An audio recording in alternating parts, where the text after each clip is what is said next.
13 अप्रैल 1984 की सुबह थी। दुनिया की सबसे खतरनाक और ठंडी जगहों में से एक सियाचिन ग्लेशियर। तापमान -40 से 50 डिग्री तक गिरा हुआ था। हवा इतनी पतली कि हर सांस लेना मुश्किल। चारों तरफ सिर्फ बर्फ, अंतहीन बर्फ। और उसी बर्फ के बीच भारतीय सेना के कुछ जवान हेलीकॉप्टर से नीचे उतर रहे थे। उन्हें बस इतना पता था, अगर आज हम देर कर गए तो कल ये इलाका हमारे हाथ से निकल सकता है। यही था ऑपरेशन मेघदूत की शुरुआत। ये कोई सामान्य युद्ध नहीं था। यहाँ गोलियों से पहले मौसम से लड़ना पड़ता था। ये एक साइलेंट मिलिट्री ऑपरेशन था, लेकिन इसका असर बहुत बड़ा था। कहानी की जड़ 1947 में जाती है। भारत और पाकिस्तान के विभाजन के बाद जम्मू कश्मीर का मामला यूनाइटेड नेशंस तक गया।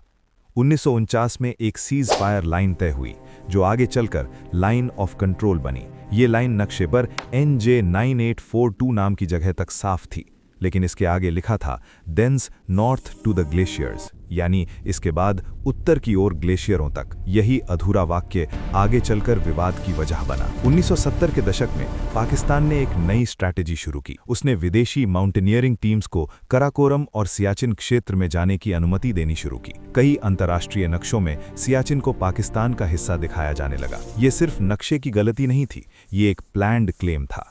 भारत ने इसे गंभीरता से लिया। भारतीय सेना और इंटेलिजेंस एजेंसीज ने जानकारी जुटाई। रिपोर्ट से संकेत मिला कि पाकिस्तान सियाचिन क्षेत्र में सैन्य मौजूदगी बनाने की तैयारी कर रहा है। ऊंचाई 18 से 22,000 फीट, तापमान -50 डिग्री तक, ऑक्सीजन कम। वहां टिके रहना ही एक चैलेंज था। लेकिन अगर कोई देश साल्टोरो रिज पर कब्जा कर लेता तो पूरे सियाचिन पर उसकी स्ट्रॉन्ग पोजीशन बन जाती। 1984 की शुरुआत में भारतीय खुफिया को स्पष्ट जानकारी मिली कि पाकिस्तान अप्रैल में आगे बढ़ने वाला है। ये एक रेस थी, जो पहले ऊंचाई पर पहुंचेगा वही नियंत्रण करेगा। भारत ने फैसला लिया कि वो इंतजार नहीं करेगा। इसी फैसले से जन्म हुआ ऑपरेशन मेघदूत। 13 अप्रैल 1984 को भारतीय सेना ने हेलीकॉप्टर के जरिए अपने सैनिकों को बिलाफोन ला और सिया ला जैसे अहम दर्रों पर उतारना शुरू किया। ये दुनिया का सबसे ऊंचाई पर किया गया मिलिट्री एयर ऑपरेशन था। चेतक और चीता हेलीकॉप्टर इतनी ऊंचाई पर उड़ रहे थे जहां उड़ान भरना ही जोखिम था। कई बार वजन कम करने के लिए सामान अलग अलग सॉर्टीज में भेजना पड़ा। जब पाकिस्तान को इसकी खबर मिली, तब तक भारतीय सेना साल्टोरो रिज की ऊंचाइयों पर अपनी पोजीशन बना चुकी थी। ऊंचाई पर बैठा सैनिक हमेशा टैक्टिकल एडवांटेज में होता है। यही इस ऑपरेशन की सबसे बड़ी सफलता थी। लेकिन असली दुश्मन सिर्फ सामने वाली सेना नहीं थी। असली दुश्मन था मौसम।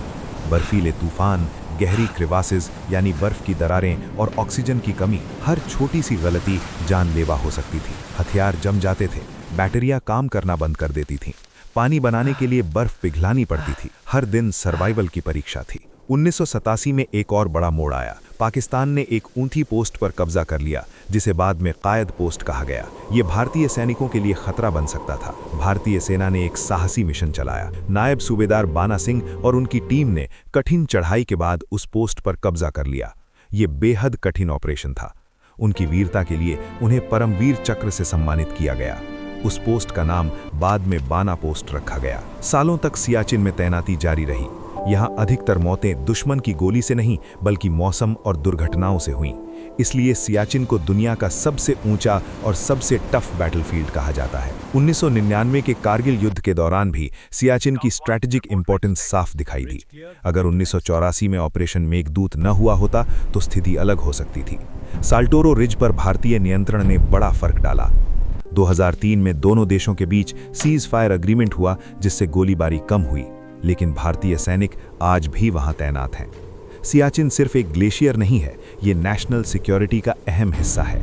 ये कराकोरम दर्रे और चीन पाकिस्तान कॉरिडोर के पास स्थित है, इसलिए इसकी स्ट्रैटेजिक वैल्यू और बढ़ जाती है। आज भी जब कोई सैनिक सियाचिन की बर्फ पर कदम रखता है तो वो सिर्फ सीमा की रक्षा नहीं करता, वो उस निर्णय की रक्षा करता है जो 13 अप्रैल 1984 को लिया गया था। ऑपरेशन मेघदूत ने दिखाया कि सही समय पर लिया गया फैसला इतिहास बदल सकता है। सियाचिन की बर्फ आज भी उतनी ही ठंडी है, हवा आज भी उतनी ही कठोर है, लेकिन वहां डटे भारतीय सैनिकों का हौसला उससे भी ज्यादा मजबूत है। ऑपरेशन मेघदूत सिर्फ एक सैन्य अभियान नहीं था, ये साहस, तैयारी और नेशनल रिजॉल्व की कहानी है। ये उस जज्बे की कहानी है जो कहता है, चाहे ऊंचाई कितनी भी हो, हम पीछे नहीं हटेंगे।